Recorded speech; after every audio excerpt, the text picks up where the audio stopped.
বরাবরের মতো এবারও রোজার উত্তাপ ছড়িয়ে পড়েছে মাছ মাংস ও সবজির বাজারে। তীব্র সংকট সয়াবিন তেল সরবরাহে। বাজার ঘুরে কোথাও মিলছে না এই পণ্যটি, এমনকি বাড়তি দর ফলের বাজারেও। দোকানিরা বলছেন একসঙ্গে অধিক পণ্য কিনছেন ক্রেতারা, যার প্রভাব পড়ছে বাজারে। তবে ক্রেতাদের দাবি, নানান অজুহাতে পকেট কাটছে এক শ্রেণীর অসাধু ব্যবসায়ী। রাজধানীর বাজার ঘুরে আরো জানাচ্ছেন ফজলে রাব্বি। রাজধানীর কারওয়ান বাজার অল্প দামে পণ্য কিনতে যেখানে জড়ো হয় সব শ্রেণী পেশার মানুষ, কিন্তু অসাধু সিন্ডিকেটের দোহাই দিয়ে প্রতিনিয়ত ক্রেতাদের পকেট কাটছে একটি চক্র।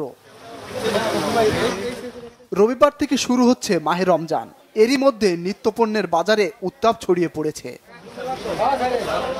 বরাবরের মতো এবারও মাংসের বাজার বেশ অস্থির। প্রতি কেজি খাসির মাংস বিক্রি হচ্ছে ১৩০০ টাকায়, গেল সপ্তাহে যা বিক্রি হয়েছে ১২৫০ টাকায়।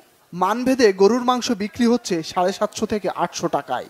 বিক্রেতাদের অজুহাত, অধিক দামে কিনতে হচ্ছে গরু। ১০-১২ দিন ধরে মালের দাম বেশি বাড়তি, মনে করেন অনেক খরচা পড়ে যায়। সিন্ডিকেট গুলা ভাঙতে পারে, তাহলে হয়তো বা সাধারণ মানুষের জন্য আমাদের দ্রব্যমূল্যের দাম নিয়ন্ত্রণে থাকলে আমাদের জন্য ভালো হয়। রোজা আসলে পারে না, মোকামে মাল নাই। সরকার পরিবর্তন হওয়ার পরে এখনো সিন্ডিকেট কমে নাই। বেশি দিয়ে কিনে আনতে হয় আমাকে মাল তো আর আমরা কম দামে আনতে পারি না। কম দামে হইলে আবার কম দামে বিক্রি করবো। রোজার একদিন আগেই বাজার থেকে উধাও বোতলজাত সয়াবিন তেল। এতে ভোক্তা সাধারণ রমজানের পণ্য কিনতে এসে চরম বিপাকে পড়েছেন। সরকার বাজার সিন্ডিকেট ভাঙতে ব্যর্থ বলে মত তাদের। মানুষ এগুলা বাজারে তেল পাওয়া যায় এখানে জানি, এখানে তেল কিনতে এসে দেখি তেল এখানে অ্যাভেলেবেল নেই, কোনো দোকানদারের কাছে তেল নেই।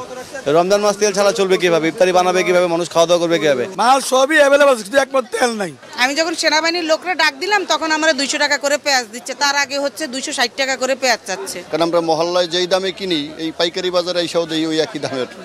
এদিকে রমজান শুরুর আগেই চড়াও লেবু আর শশার দাম। এক হালি লেবু বিক্রি হচ্ছে ৬০ থেকে ৮০ টাকায়, শশা বিক্রি হচ্ছে ৭০ থেকে ১০০ টাকায়। ক্রেতাদের অভিযোগ, সঠিক তদারকির অভাবে বাজারে অস্থিরতা কমছে না। ফজলে রাব্বি, বাংলা ভিশন, ঢাকা।